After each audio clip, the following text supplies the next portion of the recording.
प्रथमं शैलपुत्रेति, द्वितीयं ब्रह्मचारिणी, तृतीयं चन्द्रघण्टेति, कुष्माण्डेति, चतुर्थकं पञ्चमं स्कन्धमातेति, षष्ठं कात्यायनी तथा सप्तमं कालरात्रीति, महागौरीति चाष्टमं नवमं सिद्धिदात्री च, नवो दुर्गः प्रकीर्तिता। प्रथमं शैलपुत्रेति, द्वितीयं ब्रह्मचारिणी, तृतीयं चन्द्रघण्टेति, कुष्माण्डेति, चतुर्थकं पञ्चमं स्कन्धमातेति, षष्ठं कात्यायनी तथा सप्तमं कालरात्रीति, महागौरीति षष्ठमं सप्तमं कालरात्रीति, महागौरीति चाष्टमं नवमं सिद्धिदात्री च, नवो दुर्गः प्रकीर्तिता। प्रथमं शैलपुत्रेति, द्वितीयं ब्रह्मचारिणी, तृतीयं चन्द्रघण्टेति, कुष्माण्डेति, चतुर्थकं पञ्चमं स्कन्धमातेति, षष्ठं कात्यायनी तथा सप्तमं कालरात्रीति, महागौरीति चाष्टमं नवमं सिद्धिदात्री च, नवो दुर्गः प्रकीर्तिता। प्रथमं शैलपुत्रेति, द्वितीयं ब्रह्मचारिणी, तृतीयं चन्द्रघण्टेति, कुष्माण्डेति, चतुर्थकं पञ्चमं स्कन्धमातेति, षष्ठं कात्यायनी तथा सप्तमं कालरात्रीति, महागौरीति षष्ठमं सप्तमं कालरात्रीति, महागौरीति चाष्टमं नवमं सिद्धिदात्री च, नवो दुर्गः प्रकीर्तिता। प्रथमं शैलपुत्रेति, द्वितीयं ब्रह्मचारिणी, तृतीयं चन्द्रघण्टेति, कुष्माण्डेति, चतुर्थकं पञ्चमं स्कन्धमातेति, षष्ठं कात्यायनी तथा सप्तमं कालरात्रीति, महागौरीति चाष्टमं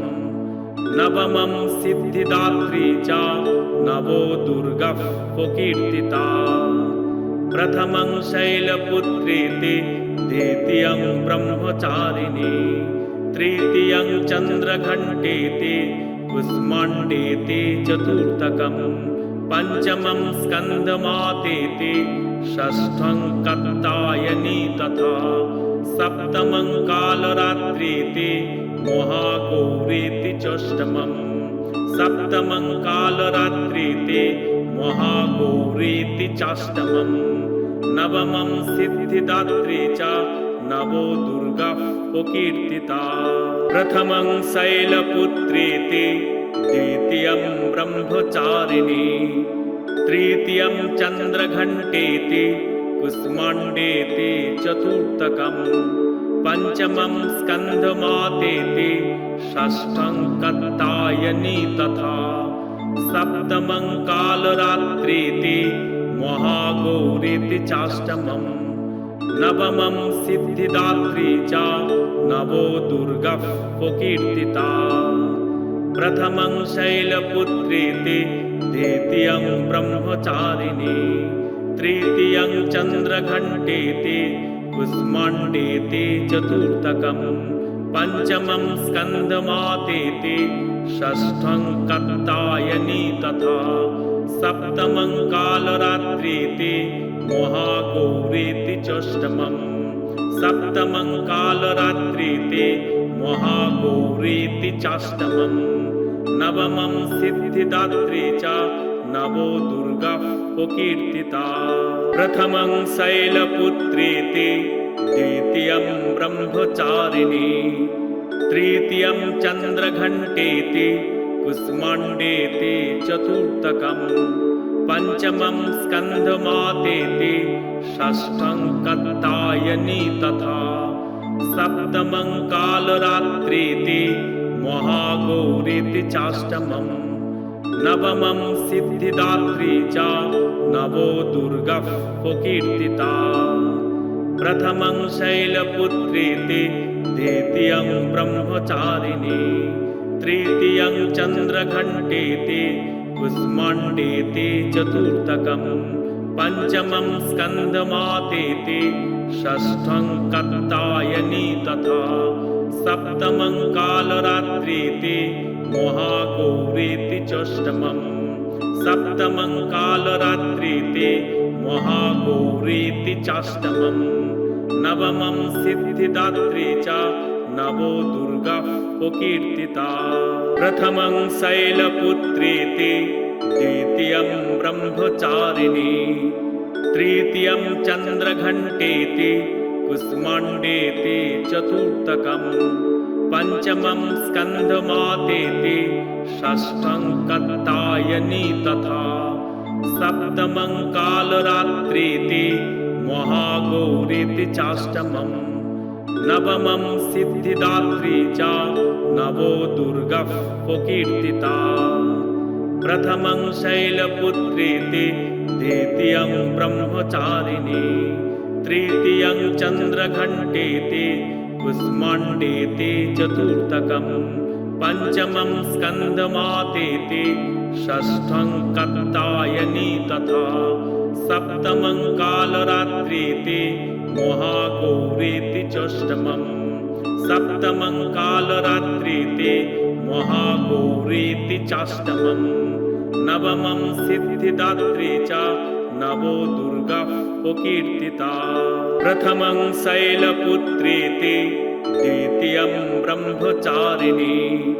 तृतीयं चन्द्रघण्टेति कुष्माण्डेति चतुर्थकं पंचमं स्कन्दमातेति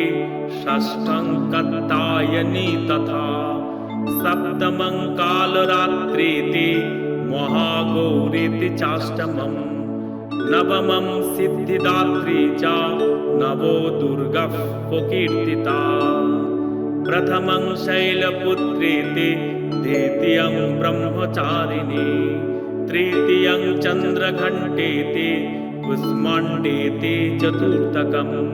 पंचमं स्कन्दमातेति षष्ठं कात्यायनी तथा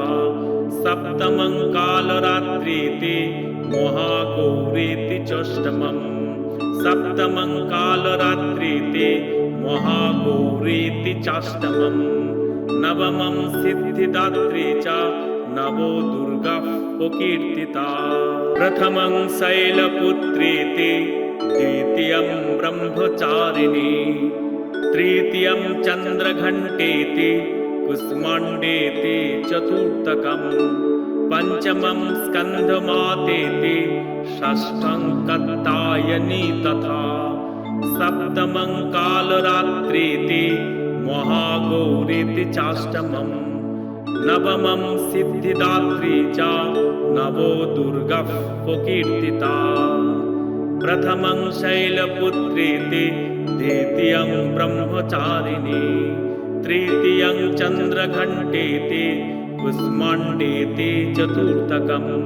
पंचमं स्कन्दमातेति षष्ठं कात्यायनी तथा सप्तमं कालरात्रीति महागौरीति षष्ठमं सप्तमं कालरात्रीति महागौरीति चाष्टमं नवमं सिद्धिदात्री च नवो दुर्गा प्रकीर्तिता प्रथमं शैलपुत्रीति द्वितीयं ब्रह्मचारिणी तृतीयं चन्द्रघण्टेति कुष्माण्डेति चतुर्थकं पंचमं स्कन्दमातेति षष्ठं कात्यायनी तथा सप्तमं कालरात्रीति महागौरीति चाष्टमं नवमं सिद्धिदात्री च नवो दुर्गा प्रकीर्तिता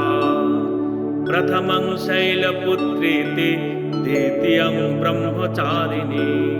तृतीयं चन्द्रघण्टेति कुष्माण्डेति चतुर्थकं पंचमं स्कन्दमातेति षष्ठं कात्यायनी तथा सप्तमं कालरात्रीति महागौरीति चाष्टमम् सप्तमं कालरात्रीति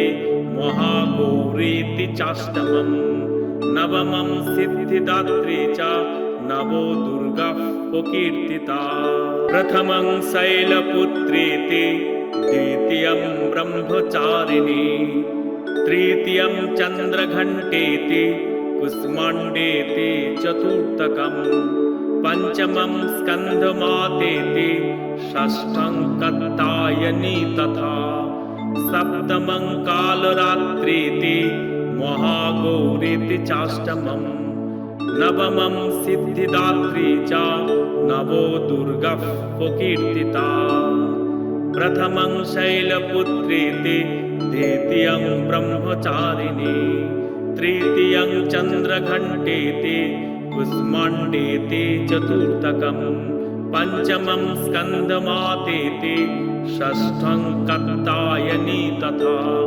सप्तमं कालरात्रीति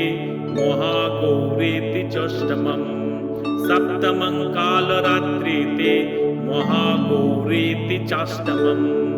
नवमं सिद्धिदात्री च नवो दुर्गाः प्रकीर्तिता प्रथमं शैलपुत्रीति द्वितीयं ब्रह्मचारिणी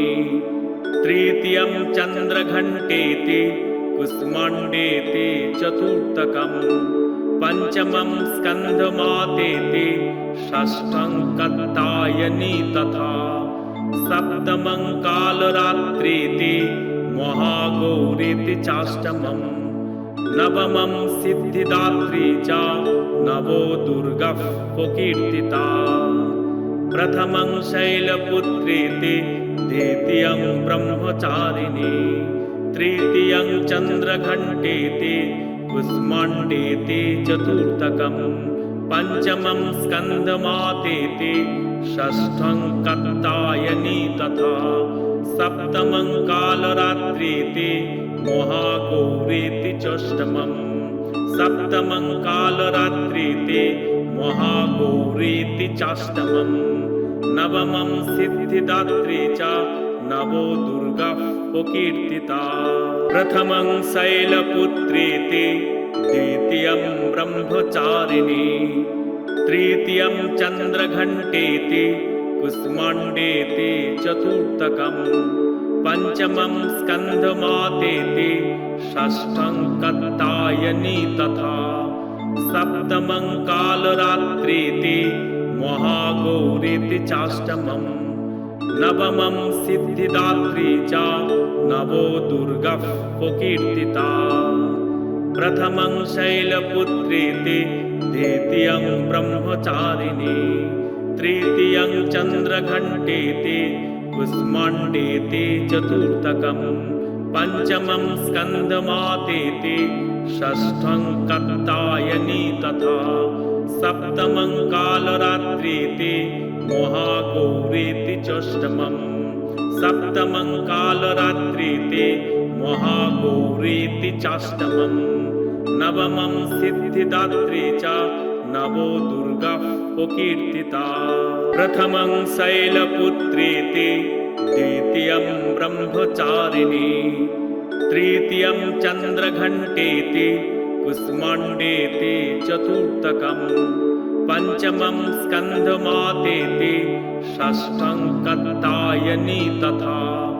सप्तमं कालरात्रीति महागौरीति चाष्टमम् नवमं सिद्धिदात्री च नवो दुर्गाः प्रकीर्तिता प्रथमं शैलपुत्रीति द्वितीयं ब्रह्मचारिणी तृतीयं चन्द्रघण्टेति कुष्माण्डेति चतुर्थकं पञ्चमं स्कन्धमातेति षष्ठं कात्यायनी तथा सप्तमं कालरात्रीति महागौरीति चाष्टमम् सप्तमं कालरात्रीति महागौरीति चाष्टमम् नवमं सिद्धिदात्री च नवो दुर्गाः प्रकीर्तिता प्रथमं शैलपुत्रीति द्वितीयं ब्रह्मचारिणी तृतीयं चन्द्रघण्टेति कुष्माण्डेति चतुर्थकम् पञ्चमं स्कन्धमातेति षष्ठं कात्यायनी तथा सप्तमं कालरात्रीति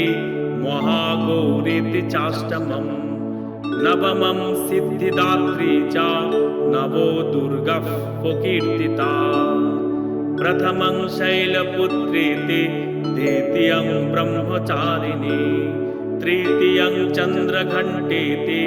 कुष्माण्डेति चतुर्थकम् पञ्चमं स्कन्धमातेति षष्ठं कात्यायनी तथा सप्तमं कालरात्रीति महागौरीति षष्ठमम् सप्तमं कालरात्रीति महागौरीति चाष्टमम् नवमं सिद्धिदात्री च नवो दुर्गः प्रकीर्तिता प्रथमं शैलपुत्रीति द्वितीयं ब्रह्मचारिणी तृतीयं चन्द्रघण्टेति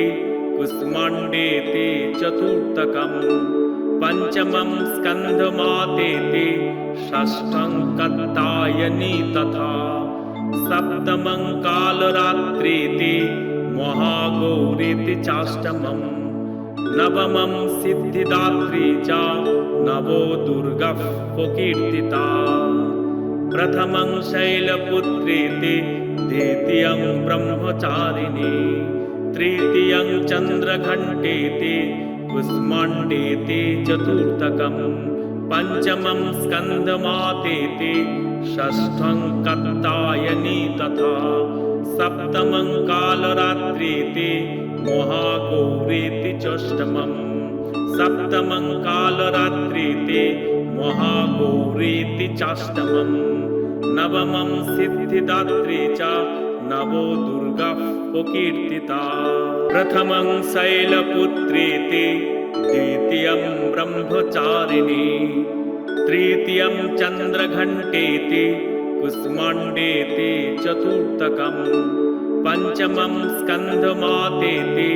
षष्ठं कात्यायनी तथा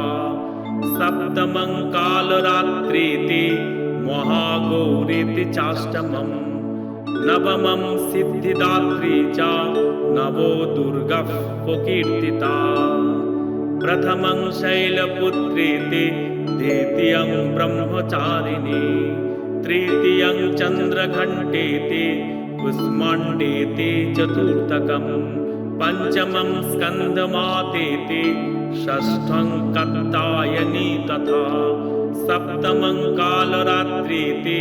महागौरीति षष्ठमम् सप्तमं कालरात्रीति महागौरीति चाष्टमम् नवमं सिद्धिदात्री च